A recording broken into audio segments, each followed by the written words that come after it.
What is going on, everybody? Welcome to a very special episode of Movie Mondays here on the Heroes for Hire podcast. My name is Conor and Lorraine, and joining me, as always, is my best pal, Mr. Shaun. Me and Shaun, how's it going? Very, very excited, very happy, Conor. Been waiting to talk about this. Well, the thing is, Shaun, I don't know if you know, but we are actually discussing Dune Part 2 this week. I don't know if you know. Oh, I was planning on talking about Pirates of the Caribbean, but that's fine. Yeah, no, we can talk Madam about Dune Web too. Again. We were doing another review of Madam Web. So if we're going to drop this is going to be a bit of a special episode. We don't normally put out a second review or a second episode on Mondays throughout the month. We have our Movie Monthlies episodes, but this movie we felt was so big it needed a review. It kind of deserved it. It warranted its own little warranted episode. it. So this movie and the Batman 2 are really the only two things that probably might break the streak. And the Batman 2 is coming out soon, correct? No, Shaun, don't fucking bring up that bad juju. Sorry. Please. Warner Brothers has no money. It's hilarious. If anyone hasn't heard, it got pushed back to 2029 or something. I can't remember, but it was not good. It's rough. It's a rough time to be alive. So Dune 2, Shaun, we actually reviewed Dune 1 on the podcast. And what happened in that one was you have read all of the books, correct? Yes. I've read the ones that Frank Herbert wrote, not the ones that his son wrote after he died. But yeah. Is that the first four? First three? six. First six. Okay, you've read the first six. Okay, so you're fully ingrained. Yeah. I have not read anything, and I have only seen the movies. Okay. How about we do spoilers for Dune Part 1 and 2 and the book Dune, but I won't spoil anything from any later books. Fantastic. Now, you will probably have to touch on that when it comes to the baby, but that's just through osmosis with you. I kind of know these things, but ultimately I don't know a lot. So I think it works. I know kind of where we're going, vaguely, but I don't know how we get there. You have broad strokes, whereas I have strokes. Full prescient vision of what's coming up. My biggest memory of Dune 1, the Dune 1 review, is me going, oh geez, I think this and this, and you having a knowing look in your face like, that's interesting. That's interesting that you think that. Whoa, you came to that conclusion, did you? So before we get into this, could you give us, if this is your first episode, if you're just tuning into the Dune review, welcome. If this is your second or more episode, we would really appreciate a like, a follow on all of the socials or on Spotify and iTunes. Could you give us a 5-star review on whatever podcast platform that you're listening to this on? It would really, really help us out. Just through algorithms, stuff like that. It gets us in front of more ears. And if you get to the end of the episode and you liked it, there is a heap of other movie reviews over on our Patreon. If you want to check out that. It's usually comic book or nerdy movies, or sometimes just trash. For example, last month's review was Madam Web, and that's over the Patreon now, and that was a fantastic movie that is probably better than this movie. Oh, 100%. Way better. Yeah, well, sorry, I had to bless myself after I said that. I said probably. Apologise. So, Shaun, where would you like to start with Dune Part 2? Okay. I think this movie picks up basically immediately after Dune Part 1 finishes. Yeah, like minutes later. Minutes later, they're just being inducted into the Fremen peoples. There's so much to cover because it's such a big movie. So much happens, and everything. The easiest thing to say in the world: this movie looks amazing. Yeah, it does. I don't know how it's made for $190 million because... Well, I mean, the good news is Secret Invasion was made for $210 million. Good, so we hit all of those shady tax dealings that we've done. Because once you know that Secret Invasion was made for 210 and this was made for 190, the questions really begin to mount of what's going on over there? What's happening? Happening? Like this team, by the way, the team behind this movie, the whole cast, the whole crew, it's genuinely like the Harlem Globetrotters have showed up. Like, it's the all-star team. There's that no have weak assembled. link. Like, there's no sneak in at the end there. Well, I'm going to say it right. So Hans Zimmer obviously does the music. Might be Hans Zimmer, might be his assistant, but it's Hans Zimmer's assistant is also super good.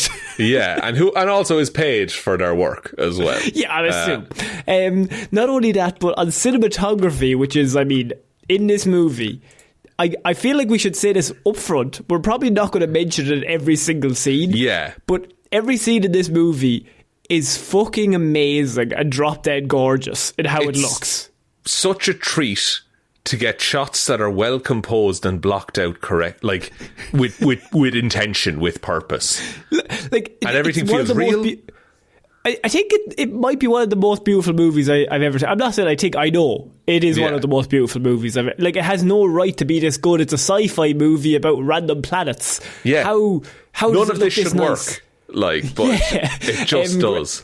Greg Fraser is on the cinematography, who also did The Batman. The Batman. All of the stuff that's shot with Christopher Walken's The Emperor, the lens that's used on that is the same lens that is used throughout the Batmobile chase, because it makes the background all fucked up and wibbly. Very, very, very cool. So Greg Fraser, obviously, I'd say he's probably top 2 cinematographers in the world, top 3. Like, he's really fucking up there.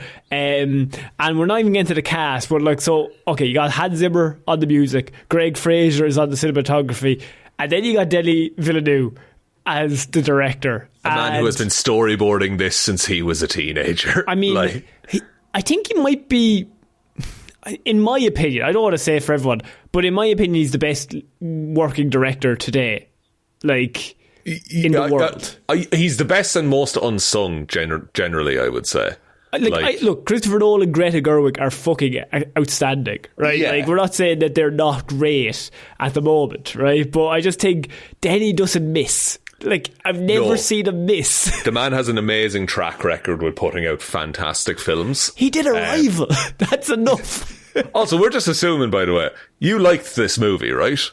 This is one of the greatest movies I've ever seen in my whole life, yes. Excellent. We're on the same page. Cool, great. Is it better than 1? I think 1 is more interesting. More stuff happens in 2. I prefer Chalamet in 2. I think he really steps it up in the acting department. Maybe because he's given more to do and there's more character change that takes place over this movie, but I just found him way more interesting to watch this side of I think the presence of this movie makes 1 better. So by that proxy, I think 2 is a better 1, just because if it makes number 1 better just by its existence. Yeah. Part of me really wants to watch them back to back. Oh, what an experience that'd be. That'd be insane, I think. I mean, okay, I rewatched 1 again, and I mean, like, you've got the father, Oscar Isaac, Duke Leto. Oscar Isaac. I mean, Oscar Isaac's beard and hair in number 1 might carry it to a better movie. I think Beard Game is too strong, and also that scene of them in the cemetery when he's like, even if you don't want to be the king, you'll still always be my son. And I'm like, fucking hell. Which leads us nicely on to the topic of departures from the books.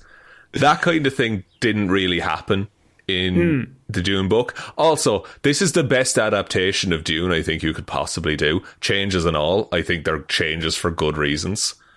That's a very good point that we can kind of delve into, because maybe this isn't the perfect adaptation of what is in the book. So what's exactly in the book to screen, maybe that's not. But what fascinates me about this movie and number 1 is I was watching it like, how is he doing this? Like, it shouldn't be possible for this movie to be good. And I think I said that in part 1. This movie has no right to be this good. Like, it takes a level of talent to transfer that batshit book, and especially the next few that I know go insane. Very insane. But like, to get it from that book onto this screen is possibly one of the most amazing achievements I've ever seen in cinema. 100%. And the one thing I would say about this movie, and it's not even a critique, it's more of just an observation, is that this doesn't feel like the end of the story. when you read the first Dune book, it's intended, it was intended as, hey, this is the story and this is it, and there is a start, middle, and end. Because we are now making this in the years after all of the other books came out, we know Dune Messiah is going into production, it's going to be made. There's things set up in this movie that aren't necessarily... that there's things set up in this movie purely because they know they have a third one coming. So it doesn't feel like a full end of a story. It feels like the Two Towers, if that makes sense. Which, I mean, the Lord of the Rings trilogy is one of the greatest trilogies of all time. 100%. And that's another one of those where everyone was watching it like, how are they doing this? Yeah. I'm going to ask you a very unfair question, Shaun, right now, and say which one is better. Oh my God. I'll say Lord of the Rings at the minute because it's finished. Look, that's an easy out. I respect the hustle. Go on. So I like it's because there is more story to tell now than there was when the first book came out. We don't get the full story. Not everything is resolved at the end of Dune Part 2 as it is at the end of Dune the book. We do need Dune Messiah to finish certain story threads. That's the only observation I would have about the differences between the adaptations. That might not be the greatest thing, but I will watch Dune Messiah in a heartbeat. No one's going to like it, but I'll watch it. Wait, that guy's Hitler. That's going to happen a lot. Dune Messiah was written because at the end of Dune, the book, everyone thought Paul was the hero, and Frank Herbert had to be like, no, he's really Frank not. Herbert is just sitting there like with his hands, like he's like crunching his nose, just like his two fingers, and he's just like, oh, fuck these fucking idiots. No, he's clearly Hitler. I don't know how much I need to stress this. And fucking hell. There's one scene I need to talk about. We're not doing this in order. We don't do these in order because our minds jump around too much. Yeah. But the scene when he goes south and he decides to, he does the water of life and he becomes a Kwisatz Haderach, and then he goes into the Sietch to talk to everyone. Yeah. I was sitting forward in the cinema. I was locked in because Chalamet fucking kills it in that I think that's literally the scene that a lot of people, I've heard from a lot of people, and they're like, that's the scene when Timothée Chalamet kind of on screen, everyone's like, oh, I get it. Oh, yeah. He's fucking amazing. Yeah. It's not that he was holding back, but just he stops being Paul at that point, and now he's Muad'Dib. Yeah, and he's full on, just he's gone into dictator mode of just I know what's right for all of you, and you are bowing down to me. Yeah, and there's even and it changes so much when he's having that conversation with his mother before a lot of the people leave South, and he's like, that's not faith, that's wrong. That's propaganda. He's always like, that's propaganda, which it is, because the Bene Gesserit went south many generations ago, and they were like, somebody's coming. Yeah. Somebody's coming, and when they do arrive, you have to fucking follow them. Such a good line as well. I love... So, in the books, there isn't that much non-belief, but this, they make a point, Chani is you're not the fucking Messiah. That's a myth they made up to control us. And they do a really good job of them saying Chani's from the north. Yeah. And Javier Bardem's character is from the south. So whatever the Bene Gesserit did worked in the south, and it maybe didn't quite get all the way to the north. So the northern people are still that seems like a bunch of bollocks, to be honest. And the southern people are I fully believe it. Because the south is it's more removed from the Imperium because there's all these sandstorms, it's harder to get down there. So that myth has just been gestating for generations. And the northern people are probably more likely to be dealing with the fucking Harkonnens on a day-to-day basis. They don't have time to let it circulate and build up a sort of myth around it, because they're just trying to live day to day. Yeah, and they've just made they've gotten their own way of surviving. That there's not as much of a need for a Messiah because they're we can do this ourselves. Yeah. So Whereas the southern people probably see the Harkonnens and people who come to the planet as more like mythological people. If you never see them, you're like, oh, well, there's a Messiah coming that'll save us. So we just need to sit tight. And we don't even have to do any battle. We just sit here. And he'll eventually arrive. Something that's come up with like friends and stuff is like it wasn't just Arrakis that was done on. It's called the Missionaria Protectiva.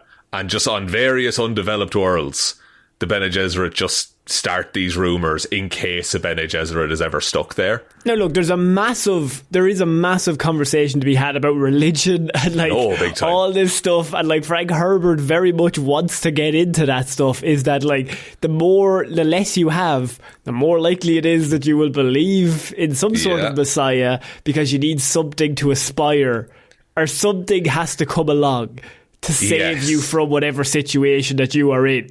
That is a through line throughout a lot of the books, that humanity just needs something to believe in. Like it needs, especially when you have nothing. Yeah, and like the most dangerous thing, this is like a quote that he has, the most dangerous thing that can happen to a society is for an inspiring leader to rise up. Because it's just going to cause trouble. Yeah, because what eventually happens is that they become... it overwhelms them, and then they are no longer them, which is exactly what happens to Paul. Yeah, Paul literally becomes a different person in this movie. Yeah, like he starts the movie as a person, and then 2 hours in, his personality changes with one drink. Yeah. And it changes because he sees everything. He sees every possible future and every possible... And once you have that in your brain, like... he's no longer Paul. Like, Paul doesn't exist anymore. That's the thing. There's too much going on, and like he sees they touch on it. They nearly fucking say it. There's a bit where he's talking to his mother after he wakes up, and he's like, "Oh, Chani will come around. I've seen it." Yeah. He's like, "I've seen everything." There's one straight line through that. If we follow that, everything will be okay. And that's when, first of all, he's locked into that now. He's like, "Okay, I can't do anything else. I don't have free choice anymore," basically. Yeah. That's a thing in Dune called the Golden Path. They nearly fucking say it in this movie, and it gives me hope that there'll be more movies after it. But it's the one way. It's Doctor Strange, the 14,605,000. Yeah, there's only one scenario where we survive this battle. Yeah, exactly. And we have to follow it like this. But the curse is that he has to follow it like this. He can't change anything. He just has to live through it, even if it's terrible. And he knows it's terrible because he's seen it. Like, he knows, like, millions upon billions of people are going to die. Yeah. And so it's also, someone tweeted this, and I had noticed it, but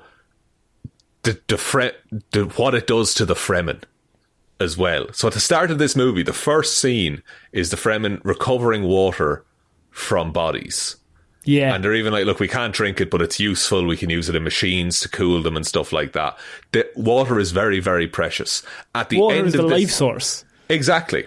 And to the point where, like, they'll take it from themselves and they die. It goes into the big pool. And then at the end of this movie, the Fremen are burning bodies. Yeah. Like, they do, like, it's changed everything. They don't care. No. They just, because now they're free, basically, is what they think. Because Paul has told them he's going to lead them to paradise. Exactly. And they believe him. Because why wouldn't they? That's what was designed, and that's what Paul now bought into. Okay. Chani's on board in the books. Chani is on board. There's no fighting about it. It's just she okay, my partner is the one who'll say. Do you think Chani is written better like this, though? I think she's more interesting like this. Yeah. I think in the first book she does not get a lot to do. I think this gives her more agency. It's the biggest departure is Chani's behaviour. Chani is beside Paul at the end. There's a really good speech where the princess, Florence Pugh's character, Paul is like, look, I'll marry your daughter. And then she's like, oh, okay. And then it's like a business deal and we'll give you kids and all this kind of stuff. And Paul is like, no. The only thing you'll have of me is my name. Like, he's like, we're not... Chani's like, he never even touches her. No. Like, and Jessica, who was not married to Oscar Isaac, Duke Leto, she was like, look, history will remember us as wives. Like, she's not, like, you're Paul's person in everything. And she's just his wife because it's convenient for legal reasons.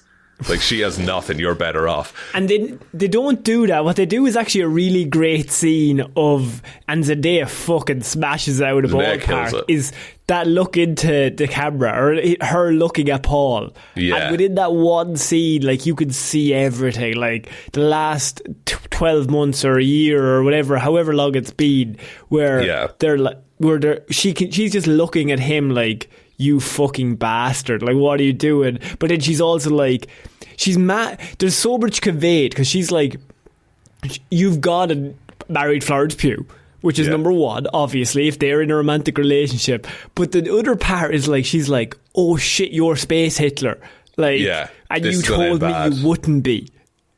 Yeah, they have that thing, and it's like, I love you as long as you stay yourself. I breed. Yeah, as long as I breathe and as long as you stay, you keep being yourself, or something like that.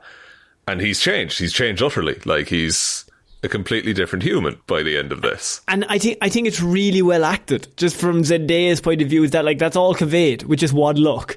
And the great scene of everyone bowing and only the three of them still standing. And Shannon's like, I'm not fucking bowing. Like, I'm not bowing to you. So good. Yeah. Like, I don't bow to you. You're not in charge of me. Yeah, like, we're 50-50 or we're nothing. Exactly. That ending of her on the sandworm riding away. I have no idea where that plot line is going. Like, that's a complete departure. But I love the fact that, like, Paul has said, like, she'll end up by my side, which is fine. Like, she can end up there, but it's how we get there. I think that's such a great, I just said, it adds a lot of agency to that character. Even if it's different from the book, like, it makes that character so much more interesting that she's the only one. Like, it's amazing that the only character that doesn't believe in him is the one character who's in love with him. Yeah. So everybody else loves him, but she's in love with him. And she's like, you are not the Messiah. Like, that's the thing, I know she knows him. The rest of them just know the idea. Yeah, they're like, the idea of him is like, oh, he's the Messiah. And she's like, he's just fucking Paul. What are you talking about? Do you want to talk about the baby? Which baby? The fetus. Yeah, the talking baby. The talking baby. Yeah. As far as I know, that is an actual child in the book. Yes. So when Jessica does the drinking the Reverend Mother potion, it happens quite like that the baby becomes pre-born, she's awake and she has all the memories of her ancestors. In the book, she's then born and she's like 2 by the time the finale takes place. Right, okay. But she's walking around being a little fucking freak and weirding everyone out. Because she's like, oh, I've seen you die, and that kind of stuff. Like Paul on steroids, like full freak from even day one. From day one, just a weirdo. Yeah. Yeah, she's walking around. She kills the Baron in the book.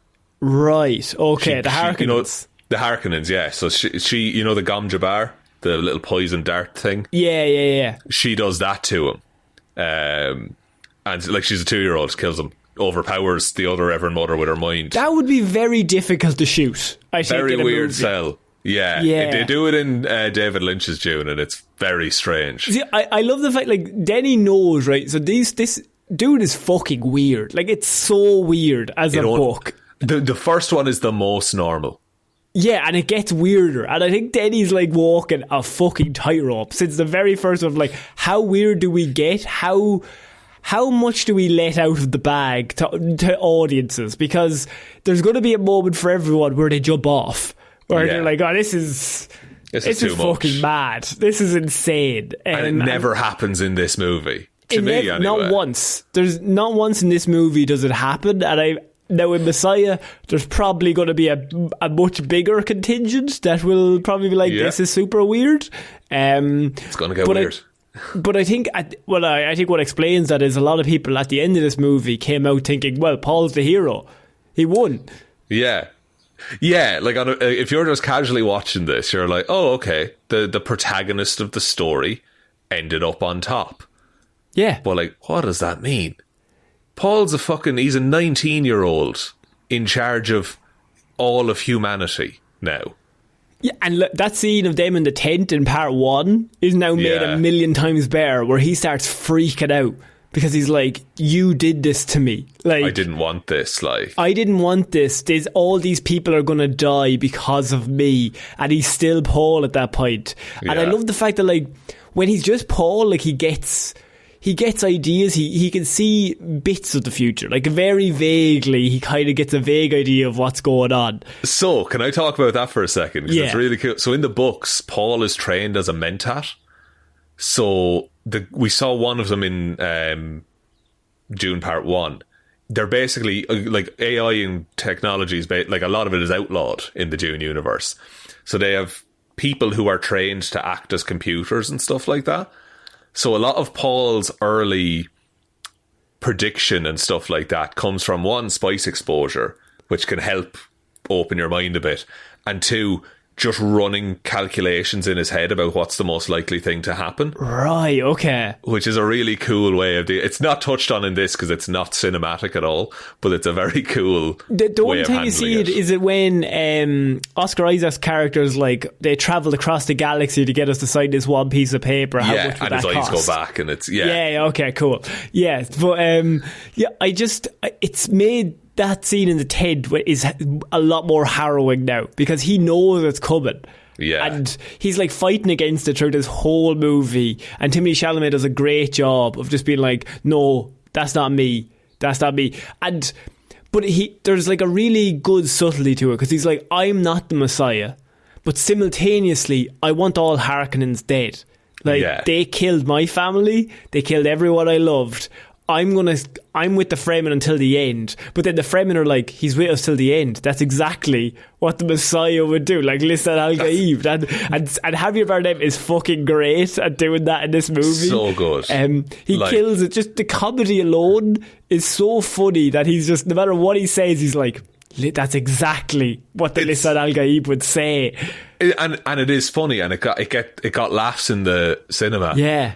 But then you realise, like, no, that's the kind of belief that, like, led Paul to this. Like, just blind faith put this objective psychopath on the throne. Because he's just driven by revenge until the end of this movie. Exactly, yeah. Like, there is no Messiah. Like, that's the thing. It's created.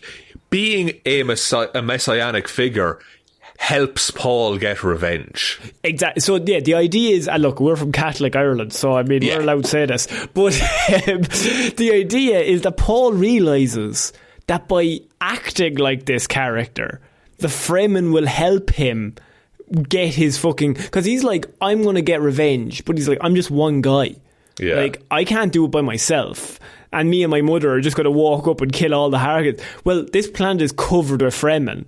So he's like... in his head, he just runs the very quick calculation of like, okay, well, I need the Fremen to help me achieve my goal of revenge, and they need a Messiah figure. So I'm going to be the Messiah figure, and then they will follow me into battle. It's like, and there's that bit where he's talking with Jessica, and she's like, your father didn't believe in revenge. He's like, well, good thing I'm not him then. Yeah, because he's like fully just like, we're going to kill them all because they killed them. And you know what? What works in this is that you understand that.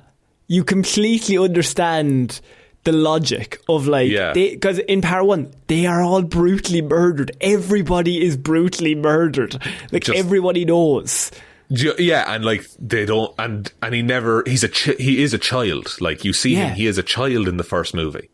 Yeah, and like, the idea of like this 17-year-old or 18-year-old, the next thing you're going to want... I'm going to get revenge from my dad. Yeah. Like, how... So when he's in that like room and he's talking to everyone and getting everyone to believe, and like, oh, your grandmother, the Dune name drop is fantastic as well. Oh, fantastic. Yeah, and the music fucking swells up and you're like, oh shit. And then he's in the middle of the room and he pulls out his father's signet ring. Yeah. And it cuts to Gurney's face and it's just like, oh, okay, he's the Duke. He's still the fucking Duke. Because there's still the Duke in there. Like, yeah. Now he even, and I think that's like the one time that like I really started freaking out, because like he's full on Messiah mode at that point. Like he's drank the fucking thing. Like he's full on gone fully insane. but there's still like 1% of Paul in there. They're like, I'm the Duke. And he doesn't really need to be the Duke. They don't care that he's the Duke. The Fremen don't. But at that point, it's still in him. He's like, I'm my father's son.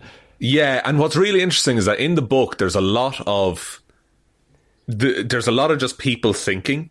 So in the movie, by design, you just see Paul as people see him most of the time. Yeah. Like as this messiah figure who's a leader and all that. But in the book, you get a lot more of like, oh, I'm pretending to be a messiah, but I really miss my dad and I wish I could cry. That's the plot. There's more of Paul personality in there still in the book, which you get in glimpses in the film by nature of just how it works. That's just what we've been talking about. Like, we got that. We're idiots. But I was watching it and I completely understood that Paul is not actually believing he's the Messiah, but it's for a greater good. He's like, I want all Harkonnens dead. Okay, there's this A to Z. Z is dead Harkonnens. A is where I am now. Okay, all the rest of the steps are I need to convince them I'm the Messiah, and then I'll have an army of 10 million, and then we can go fuck them up. Yeah, with big worms and stuff. Big worms and stuff. Okay, we talked a lot about the kind of plot and Paul, and he's like the driving force behind it. Best performances, very tough to kind of give out, because, I mean, look, I'm going to rattle them off. You got Timothy, he kills it. Zendaya, fantastic. Yeah. You've got Rebecca Ferguson, who fucking unmatched. Like, Rebecca Ferguson is a full-on psychopath in this movie, but like plays it so well. The bit where she's like, "We'll get the weak ones first," I was like, "Oh, holy shit!" Okay. Josh Brolin loves nukes. Fair enough. He just kind of plays classic Gurney. The bit I like the way they reunite. That's true. I recognise your steps, old man. It's so fucking good. And then he's like the young pretender, and that's all really good. Christopher Walken I thought he was going to Christopher Walken it up a bit more. He doesn't really get a lot to do by design, because Florence Pugh is the driving force behind that whole area. And Dave Bautista. I mean, Dave Bautista is so good in such a small role that I buy that he's angry and aggressive, but he's also afraid. Like, he's angry to cover how afraid he is of his uncle. Yeah. Like, he's terrified of him. Yeah, because he's always losing. But he's always losing because he always tries to impress too much. Yeah. And the best scene ever is the bit where they walk into Paul and all the Fremen in the sand, and he runs away immediately. Yeah. And you're like, oh shit, he's actually a coward. Like, he's terrified once he actually gets in there. Yeah, the look on his face when one of the Fremen, the Fedaykin, when they attack him while he's on the helicopter, and with their dying breath they shout Muad'Dib. There's just a look of like, oh fuck, this is bigger than we thought. Yeah, because he's just trying to impress his uncle, and he's like, I'm in too deep. Oh, like, I'm not suited for this. I look like Dave Bautista, but Dave Bautista is such a good actor that he can show the fact that he is actually scared. Like, it's in his eyes. Yeah. They're like, what the fuck am I doing here? I could die at any moment. I wanted to touch on, obviously, Stellan Skarsgård, who had to sit through 8 hours of makeup, is fantastic. Fair play to him for doing that, because that would drive anyone insane. Javier Bardem is excellent. I want to bring up Austin Butler because very bald in this movie, isn't he? The baldest man. But I mean, bald. Shaun, Austin Butler or Rebecca Ferguson, who has the better performance? Dude, I was genuinely surprised by Austin Butler's performance in this movie. Yeah, he is fully insane in this. Like, in the best possible way. He's chewing every scene he's in, just just gobbling every scene he's in. That Colosseum fight on the Harkonnen planet. It's on Getty Prime, and it's in the fact that it's in black and white, because the black sun that the planet has. It's filmed with ultraviolet cameras. Like, it's insane. it's insane. fucked. Denny didn't have to do that, but he did. Yeah. And like you have the big fight scene, you have him licking the fucking blade. He's so good that he's standing beside Stellan Skarsgård and everyone's just looking at him.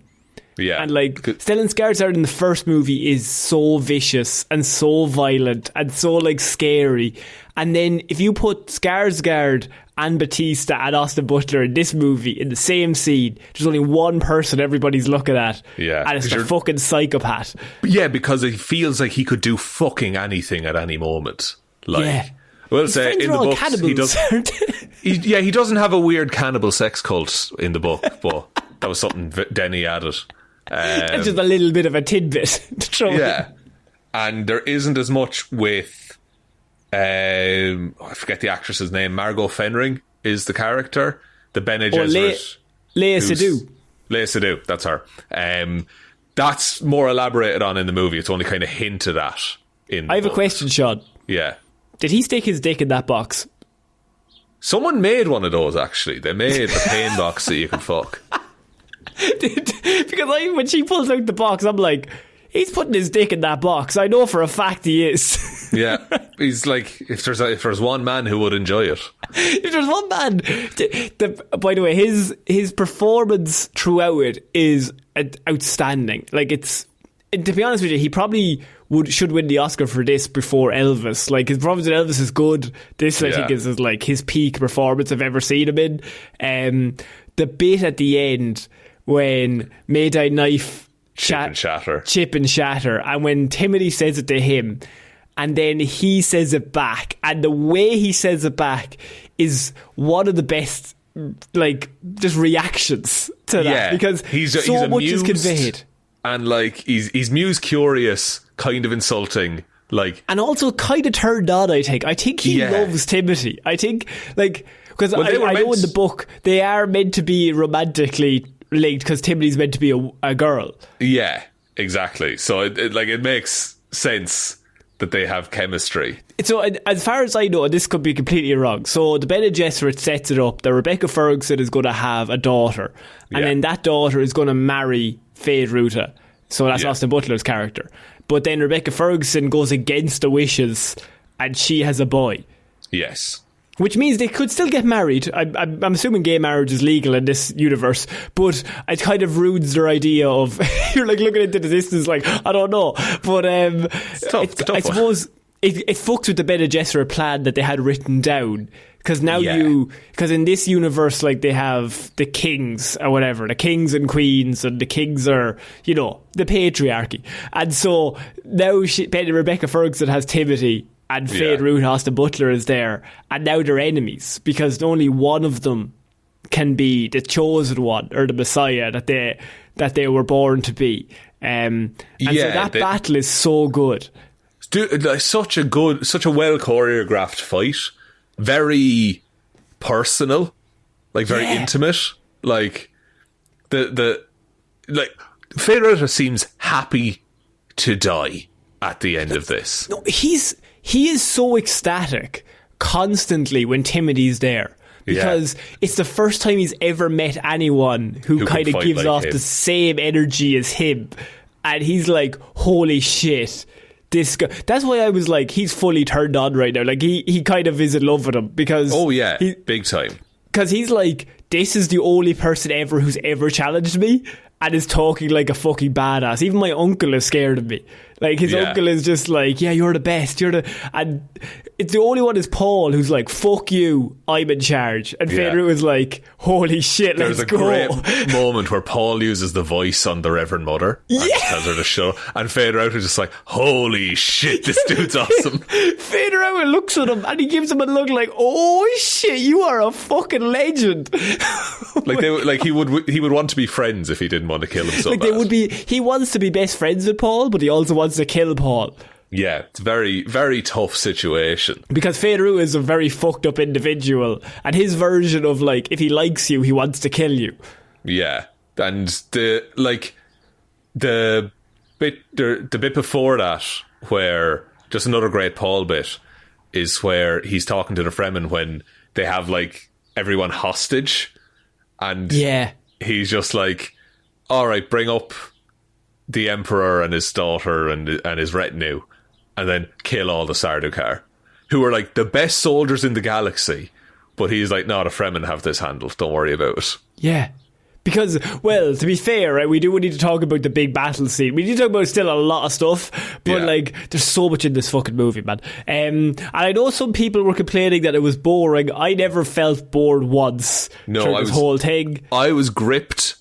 I think I could understand where it could be boring, but I just didn't experience that. I was just caught the full time. Yeah, like it's one of those where if someone says to me they didn't like the Batman, I'm like, cool, that is not the experience I had. Like, the experience I had was like, I was locked in, and in this movie I was also locked in. Moment one, I was like, holy shit, they're actually doing this. You're not wrong, and people can have different opinions. That's absolutely encouraged. And so, I mean, you have that bit, the fucking worms at the end. Okay, man. Oh my worms. God. Okay, Denny, you're a fucking lunatic, first and foremost. Like, you're a madman. There's no need to pull that out. And why does it look so good? Why does it look so perfect? Why is every movie even trying? Every other movie? If this is what we can put on the screen for less money than it takes Secret Invasion to make the world's worst series. I had to, multiple times stop myself and say, hey, this isn't real. Because I fully buy this world. Everything is real. Like you can touch it. And I don't know how he did that. And I want to know, but I also don't want to know because it'll ruin the magic. I just want you to be like, Denny, I appreciate you. That's all I need you to know. I never want to watch a behind the scenes featurette on this movie. I don't want to know how it was made. Like, when those three worms come up, and all the Emperor's men, because it's set up so perfectly, because the sandstorm comes in and they all get a bit knocked down, and like Chani's fighting one half on the other side, and then like all the men get back up and they all pull out their swords and they're like, we're about to fuck up these Fremen. And then the fucking worms come up out of the sand. And all bets are off. And like the three of them, all of them are fucked. Like they all know immediately, it doesn't matter how big your sword is, that worm is going to eat everything there. I love the effect of the Fremen coming out of the sand as well. It's so fucking cool every time. They show it constantly. Like, that's literally the first 5 minutes of the first movie. Is they show the Fremen are part of that planet, and like they know it better than anyone, especially the Emperor's army, who don't know that fucking planet at all. And the Fremen are now there, and it's finally their chance to take over. And like Paul's father understood that the way to like really control the planet is to get in with the Fremen and be good, be cool with them, and work with them. Which is why Paul like knew enough about Fremen stuff. He studied it to get by and to survive long enough to be accepted in. There's that bit where Chani is teaching him how to sandwalk, and he's like, oh, but in the books I've read, this is how you do it. And he just shuts up immediately because he's like, no, you know more. But it also, that's a great character thing of like, he's trying. Like, he never once insults them. He's like, I think this is how we do it. Like, I don't want to fucking cause a problem. I think this is how we walk. And Chani's like looking at him like, just trust me. Like, this is how we do it. Now, there's probably... The only bit that I'm not going to say I didn't like it, but that bit that they never showed him doing the trials in the sand, which was a bit weird. I thought they probably should show, because they're like, we're going to send you out by yourself. Nobody can survive that hill. And you're never going to be able to reach that point. He's definitely going to die. And then it just skips on. And I'm like, I wanted to have that scene. Now, maybe they thought, look, the 3-hour movie, it's already too long. Let's cut out that 5-minute scene. I would have preferred to see Paul struggle a little bit and, like, barely survive something. Fair. Yeah, I think it is purely for length that that's done. It's not hugely featured in the book. A lot of it is they do the Reverend Mother process thing. Then I think there's a bit of a time jump and it picks up at the worm ride. Right. Because that's the most important thing, really, you're not a full Fremen until you've done that. Do you want to talk about that scene? Fuck yeah, I do. That's incredible. I think it might be top 3 scenes I've ever seen in film. Yeah, it's phenomenal. It's outstanding. I mean, if you see it in IMAX and you have the sound... Do you ever see that clip of... it's always on Twitter of like the guy sitting up when he's playing video games? Yeah. I was literally fucking sitting forward the whole time. Like, dude, my hands were sweaty. I was like... I was gripped. I think I didn't breathe for like a good 2 minutes where I was just like, what is happening? This is amazing. I felt like I was like, under my breath being like, run. Yeah. Like, just... it takes you along for the ride. Like the sound design when he falls off that sand and he's trying desperately to grab onto something and he swings the hook back and he gets into something, and the sound design of that is... I think it's the best sound design I've ever heard. Sound design is it's incredible. I don't know how. I was just there. Like, I was so locked in. There was nothing going on in my brain other than, oh, holy shit, this is real. He needs to hold on to that worm. Yeah. And like the worm when it's coming through the dunes, those thumpers as well, you feel that in your stomach. I mean, the sound design, whoever did sound design, you are a genius. you sold your soul to someone and it was so worth it. I don't understand, because everything in it is so visceral. Like, actually, I do have a complaint, Shaun. My complaint is, Hans, coming for you didn't put the screaming lady voice in enough. I want more screaming lady voice. That is number one's best asset. You want Wonder Woman 84 level of screaming. No, maybe not all the time, but I'm talking, like, in the first one, it happens like 4 or 5 times, and like the hairs on the back of your neck stand up. In this one, I only counted 2. Useless to me, Shaun. I want 10, 15 times. Give me the woman screaming cut. I've been trying to replicate the scream ever since, and I can't really quite guess. I can't get the right I'm going to be honest, I don't think your voice box is built for it, to be honest. It's not built for it, and I've been trying, but it's not there. It's not inside me.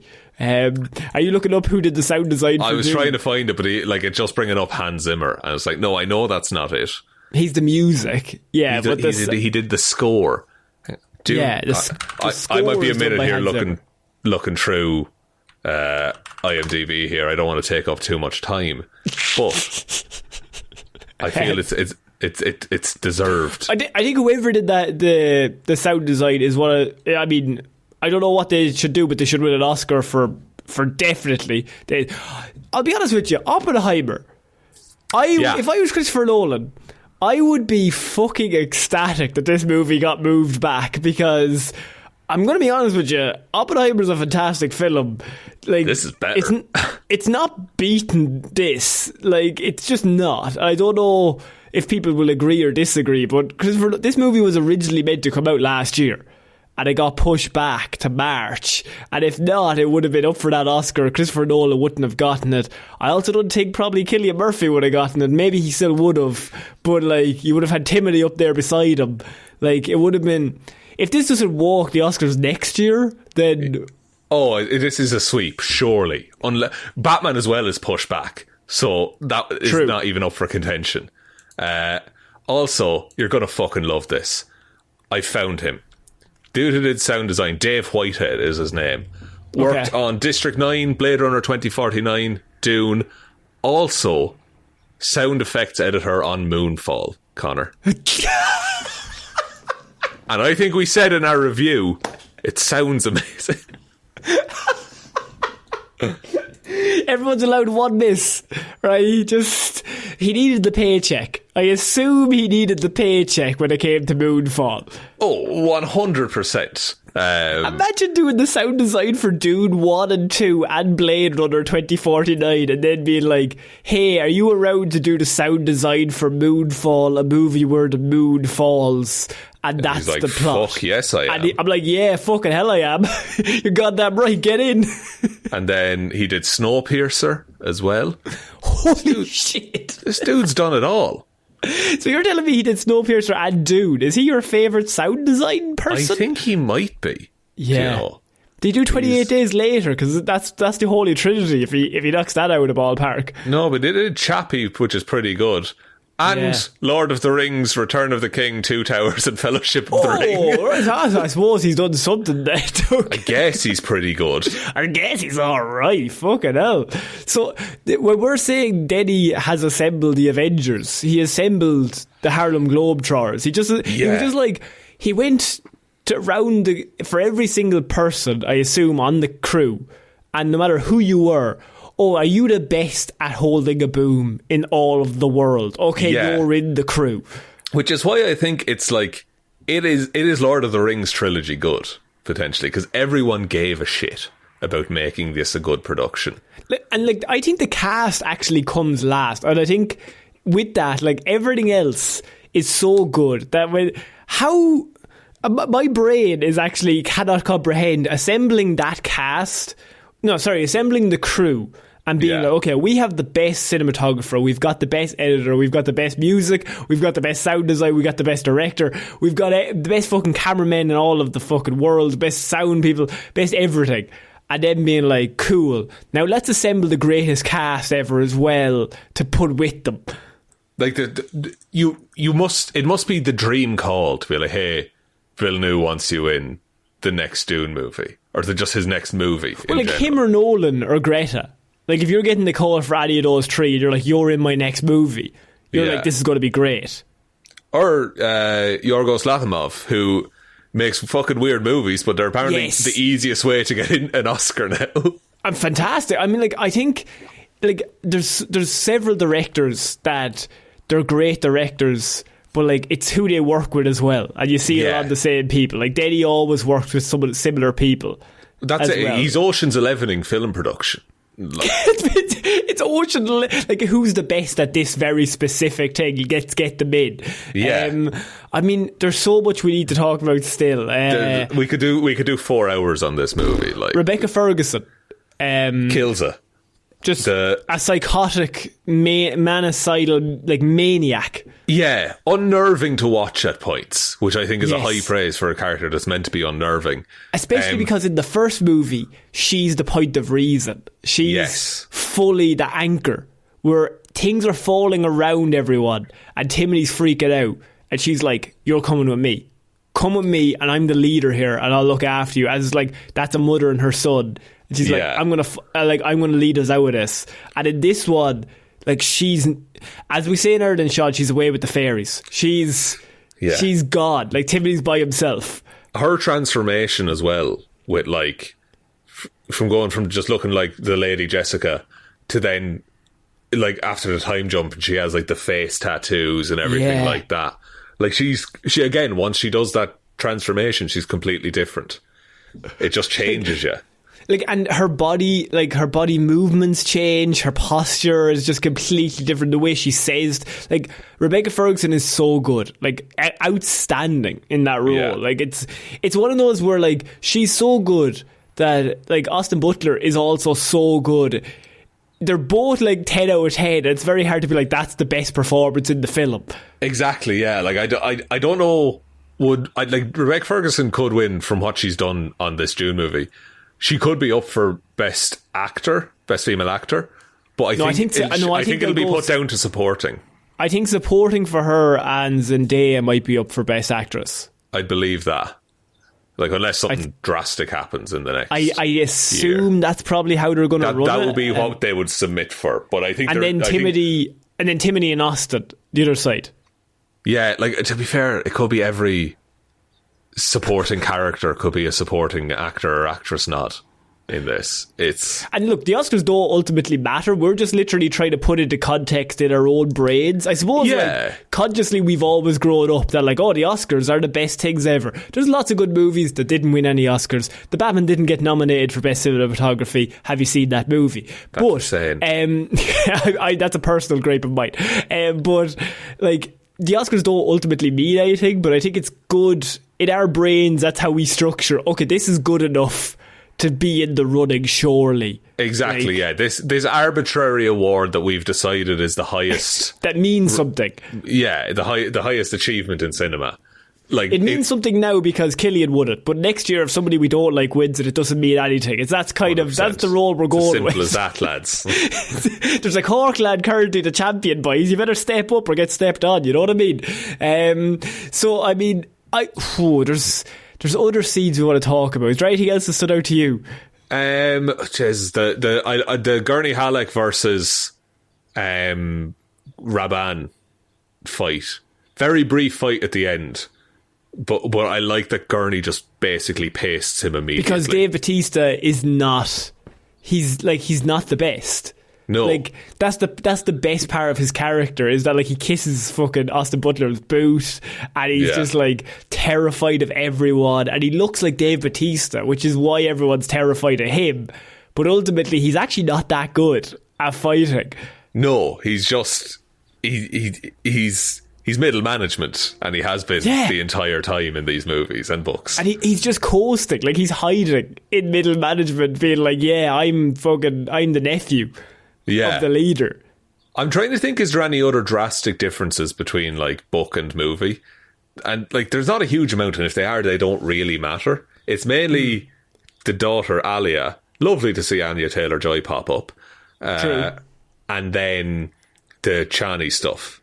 And her riding away at the end just doesn't happen. Can I ask you, what did you think of Chani and Paul's relationship in the movie?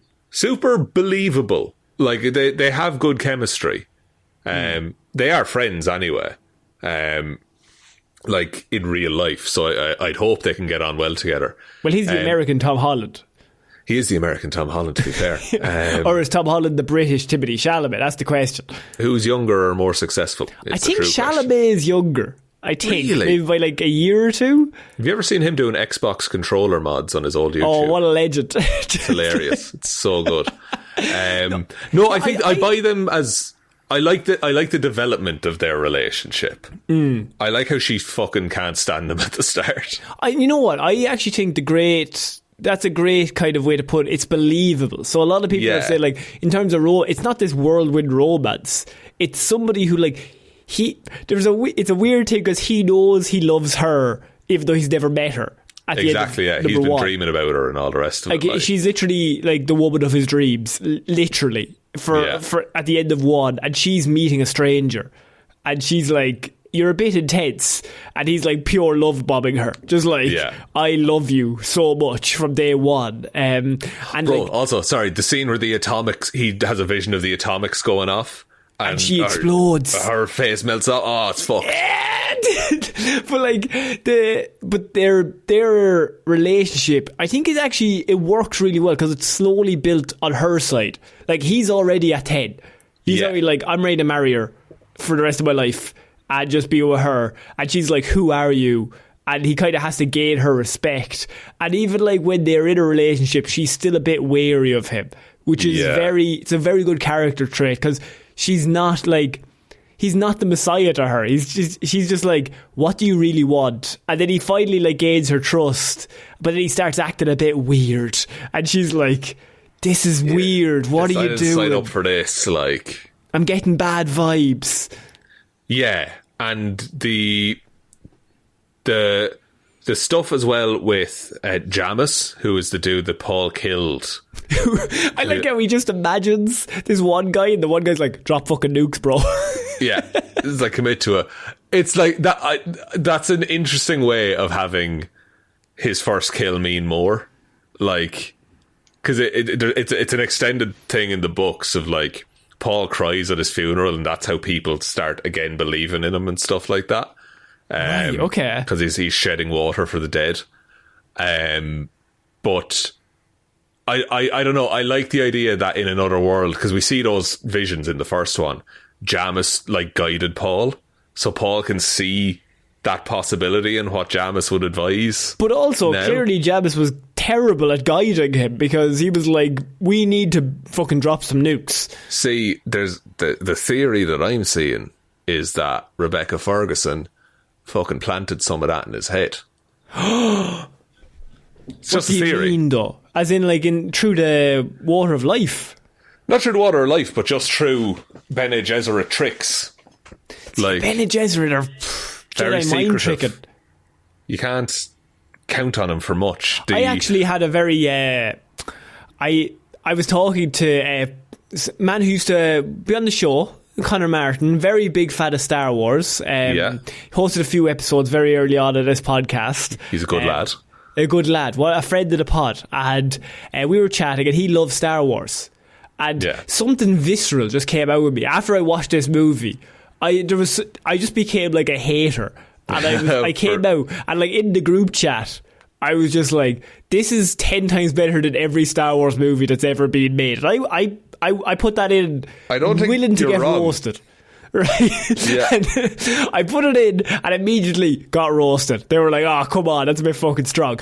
Understandable. I immediately backtracked. But there was just a feeling. I came out of the cinema and I was like, why can Star Wars not do this? This is the thing.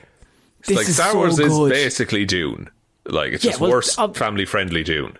Yeah, like George Lucas obviously read Dune. He loved Frank Herbert. He took the Messiah thing and went different directions with it. But like, that's the idea.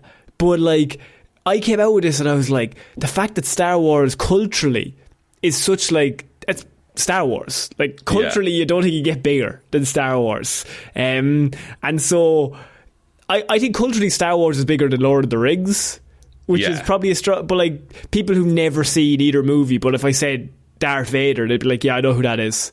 Exactly, yeah. But if there's a chance... If I said Aragorn, they'd be like, yeah, I vaguely... What, I've that blue dragon from the early 2000s? Yeah.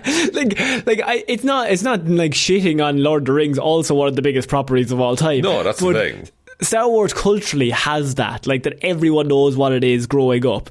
And I think it was just... It was presented in a more accessible way, whereas Dune, you had to read these heavy fucking tomes until these movies came along and made it accessible. But like, is this like Star Wars now for like this generation, or is it too kind of boring? No, I think these movies have made so much money, like that people are now interested in the books. I don't think anyone has ever known about Dune more than they do now.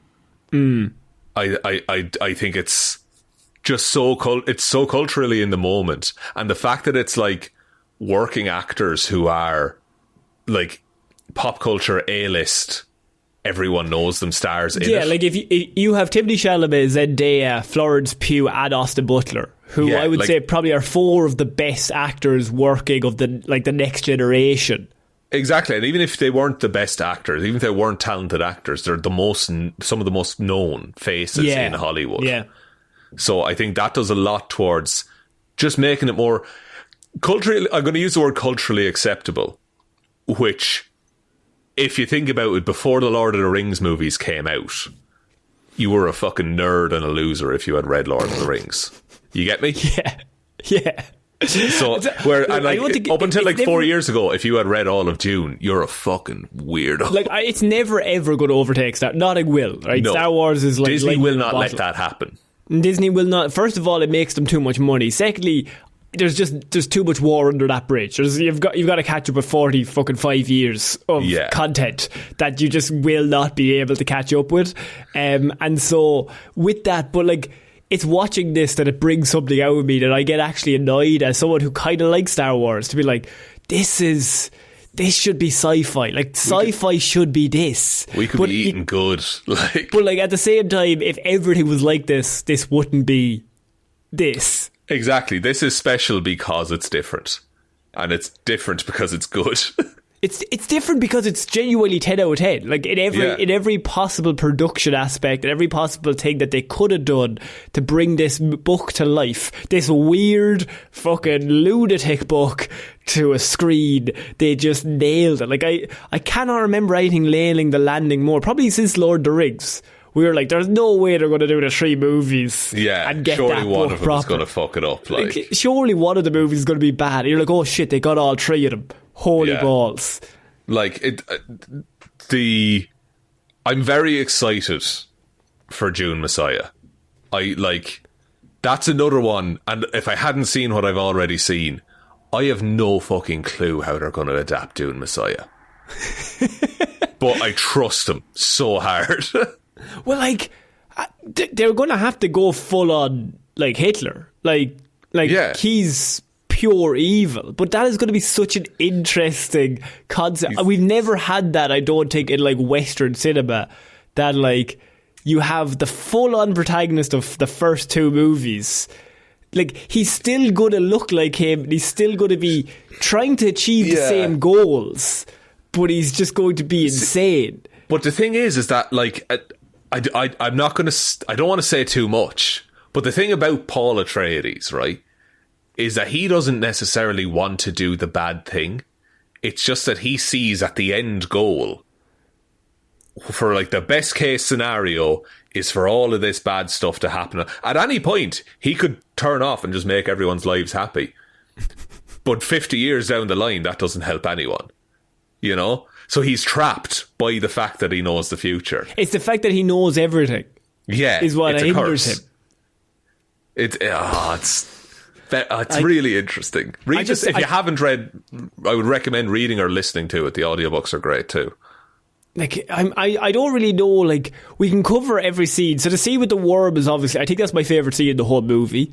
The three worms or the worm ride? The first one? The worm ride. First worm ride so good. is, I think it's one of my favourite experiences I've ever had in the cinema. We also have, like, I think the knife fight scene at the end, the choreography of that is outrageous. The slow stab as well at the end is like... Yeah, just outrageously good. It reminded me of, like, the Raid, like, level of, like full on, like, we work on this. Like Matrix, when it first came out. Those fight scenes where you see Keanu training for 6 months for this fight scene. Like, that scene is outrageously good. There's so many good takes, and it's all built up in terms of, like, there's a whole universe. It builds up the idea that there's a galaxy or whatever that's there that is yet to be explored as well, which is even more fascinating. That's another point I want to make, actually, is that, you know, at the end where he's like, look, all the great houses are here, tell them I'm the emperor now or I'll bomb all the spice. Yeah. In the books, the great houses accept it and they're just like, okay, you're the emperor now. Whereas in this, they say no, and then Paul starts the big war. Bring them to paradise. Like, which is like that's so good. The more you think of that line, let's bring them to paradise. But like, paradise is just, we're going to nuke them all until they agree with us. So excited. Like, yeah, because they're in charge. They've always been a minority. Always. That's the thing. And then the first line, I think, in that Chani says, who will be our next oppressors? It's fucking Paul. Paul is the next oppressor. That's the very first line of the very first movie. I mean, I was going to say something else there about the fight. The shot, by the way. The two shots I want to talk about that I think are two of the greatest shots. So many great shots in this movie, right? So many fantastic ones. The shot of him walking through the crowd. Yeah. When there's like 1,000 people and they're just like splitting as he like makes his way through with the hood up. Then he creates a sense of just size. A power to Paul. Like the power of, and just the largeness of the universe is just in that one shot of just like, there's thousands of people and they're all just looking at him. And it's shot from just above and it's beautiful. The second shot is just before they go into the battle at the end when he raises the knife and like all fucking 10,000 of them all start screaming back up to him and he like screams down at them. Yeah. And like there's shots of like the Atreides banner coming out of the sand. Like that's fucking that sums up the story. Like, or the explosion, like they first drop the first bombs and then like Paul is there just looking at the explosion is just going up in front of him and he's like, finally revenge. This is it. Just, again, Christopher Nolan, like, oh, we did so many nukes in our movie. Well, like, the idea of revenge is like, it just gets bigger. So he kills the Emperor, and then he realises the Emperor and the Bene Gesserit are all connected, and they've been working with all the other houses to get rid of the Atreides for years. And then it's like, okay, well, then we need to kill everyone. Such a speech by Christopher Walken at the end is like, your father ruled with his heart. He was a weak man. Yeah. And then Paul, this is like, I'm going to marry Irulan, your daughter. And there's a look that he gives that the Emperor has, and he's like, fuck, that is the smart move. Like, you're using your head. I get the sense though, Florence Pugh, who, as part of the Bene Gesserit, she knew that this was going to happen. So she knew that she had to marry Paul eventually. Yeah. That's another in the book. So the Reverend Mother calls Florence Pugh, "Oh, you were my best student." In the book, she was one of her worst students. She's not a good Bene Gesserit. She has a basic level of training. And I love the idea that the Bene Gesserit in this, right? So the Harkonnens think that they're like talking out of turn by like, we're going to kill Leto Atreides and all the Atreides, and we're going to do that, and we're just going to, like, the Bene Gesserit don't want us to do this, but we'll just do it. Fuck it, it's grand. And then a bit, like, I got the impression like the Bene Gesserit are actually the ones that were like planting those ideas in the Harkonnens' minds, like, you should kill all the Atreides because they're like trying to help the Emperor. Yeah, again, that's an addition that the movie makes, is that the Harkonnens just do it themselves. The Harkonnen and the Emperor do it in the book, and then the Bene Gesserit, it's not their plan at all. It goes against their plans, in fact. Like in this, I get the idea the Bene Gesserit are like running everything. Like, they are the driving force behind every single option that everyone takes, up until the point where Paul says silence to her, and he's like, I'm now the Bene Gesserit. I'm actually now everything. I am in control. Like, I am the Messiah. Yeah. The Dune Messiah. Fucking hell. Is there anything we missed? Because I mean, I feel like there definitely is, but for hours about this movie and how great. There's lots of greatness in it. Yeah, we could play our famous bit of like, oh, remember that bit where, but it's just the whole movie is fantastic. Go watch it in IMAX. Yes, watch on the biggest screen you possibly can, with the as sound. loud as you can. And that scene with him first riding the worm is, I think I just like left my body. That is what cinema is. I was like, this is cinema. This is why I watch movies. Like, it reminded me of like watching a movie when I was 7. And reminded me of watching Lord of the Rings for the first time. Yeah, like it's just an out of body. Like, this is what cinema can do. This is fucking mad. Like, I stopped breathing to be like, holy shit, is he going to live? And I knew he was going to live, but I was still like, in that moment, I'm like, is he going to live? Oh my God, holy shit. And he did. And he rode the biggest worm there is. Oh, yeah. I have like many just notes that I have here of the silence, that I love you I will love you as long as I breathe. Yeah. May thy knife chip and shatter, I think. It's just fantastic. Stellan Skarsgård, I like the fact that like he's understated in this because Austin Butler's character Fade Ruta is so large that he does take over as like the main Harkonnen enemy in this one. Yeah, he's just like sitting in a bathtub the whole time. Yeah. The reveal as well of like, oh, Paul is a Harkonnen, he's half Harkonnen, so we'll fight like True. Harkonnens. So Rebecca Ferguson, her father is the Baron. The Baron, yeah. Right, so then where's her mother? I don't know the history at all. Her mother would have been just another Bene Gesserit. Right, okay. So he had sex with the Bene Gesserit, and then that gave birth to Rebecca. Yeah. And then Rebecca gave birth to Paul. Yes, which makes him and Fade Ruta cousins. Fuck. Okay, so which adds to it because he's now what he hates the most. That's exactly. He's always been a Harkonnen, so then he fights like a Harkonnen. He fights dirty at the end. Yeah, fuck it. It's so good. There's so many layers upon layers. We might have to do a follow-up review of this at some stage. I'd be up for that. We can do a full Dune retrospective at some point. We can talk about everything to do with Dune, but like, just go see the movie. We can't do it justice. It was outstanding, I think. Don't wait for it to come to streaming. Watch it in a theatre. It will be better. I think it's one of my favourite movies ever in the history of film. It's one of the most impressive things I've ever seen. It's impressive is the word. It's one of the I think it is the most impressive. Maybe Spider-Verse 1 and 2 are two of the most impressive things I've ever seen on cinema, and this is right up there with just like, I was just like, how? I'm like, how are you doing this? Like, I'm not watching Madam Web going, how did they make this? I'm like, well, I know how they do. Like, I'm like, Denny, you fucking lunatic.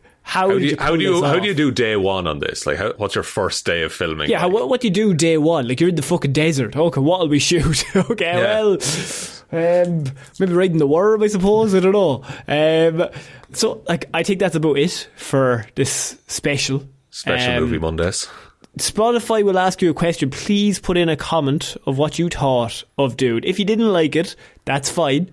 I disagree, but it's fine. Respectfully, I'm going to be that person that's seen it like 9 times at IMAX. But like, Shaun, do you have anything else to say you want to cover? No, I suppose, again, if you like listening to us review movies, most of the ones we do are in this kind of format where we just have a chat for a little while about them. So they're all over on the Patreon, patreon.com/Here's for Hire podcast, if you do in fact want to check those out. But that's all the Dune thoughts I can manage at the minute, because I need to go and sort everything into my brain and figure out what's coming next. I want to go watch it again. I'm going to watch it again this weekend. Just good. I need to. Like, fuck St. Patrick's Day. So I'm going to watch it, and then I'm going to watch it again, probably maybe 2 times more. I need to like savor it all, because I've actually seen it once. So I've only seen it once as well. I do want to go again, and like just watch it. Having watched it, like, look for different things on purpose. Shaun, do you want to take us out? Yeah, thank you everyone for listening to this episode of Movie Monday. So we'll be back on Wednesday. We'll have an episode of Weird News, and then Friday we will have a Hero or Zero. Go support the Patreon if you do want to do that. Special shout outs go to Róisín and Baby Ben Palmer, Joe Burney, Ryan Komatsu, Dozer, Enthusiast, Evanson, Waffles Loves you and hopes you have a good day, David Clarke, Shaun Chuck in the wash and it'll be grand, Jamieson, Dominic, Anna Irish Walrus Forever, and congrats Róisín on your baby, Hjelmroos, Danny McLaughlin, Lordsmish, Michelle Browne, Michaela Doughty, Frost, overwhelmed by uni and other bad choices, Ed Ball, Conor and Lorraine are certain you could kill someone with just a compass, just aim for the carotid artery. Russ Question, is David Zaslav the real-life known bastard Reed Richards without the logic? Parfitt, if he touches anything that Denis Villeneuve is doing, he's worse than Hitler, in my eyes. Jackson Brew. We're just going to put it. He's not. He's just being facetious. Please. I'm saying I'm exaggerating for humour. Hyperbole.